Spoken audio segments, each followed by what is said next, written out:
Hello everyone, আজকে চলে আসলাম নতুন একটি ভর্তার ভিডিও নিয়ে। চাপা শুটকি মাছ ও কাঁঠালের বিচির এই ভর্তাটি আশা করি আপনাদের সবার ভালো লাগবে। আর আজকে আম্মু অনেকদিন পর আমাকে পাটা মোছা ভাত খাইয়ে দিল।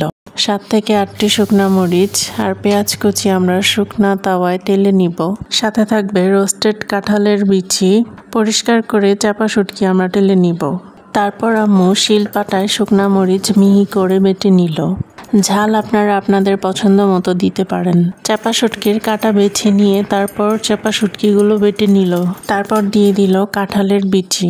আপনারা অবশ্যই শুকনা তাওয়ায় কাঁঠালের বিচি রোস্ট করে কেটে নেবেন, এভাবে আপনাদের বাটতে সুবিধা হবে। তারপর দিয়ে দিল পেঁয়াজ কুচি ও স্বাদ মতো লবণ। সবকিছু ভালো মতো বেটে নিল। এই ভর্তাটা যে কত মজা হয়েছে আপনারা বাসায় অবশ্যই ট্রাই করে আমাকে জানাবেন। যে কোনো ভর্তা ভাত পাটায় মুছে যে কত মজা হয় আপনারা যারা খান তারা অবশ্যই জানান। ভিডিওটি ভালো লাগলে please like, comment, share with our friends and family and don't forget to subscribe our channel সানিরত blogs and hit the bell icon. সবাই ভালো থাকবেন। Okay, tata, by.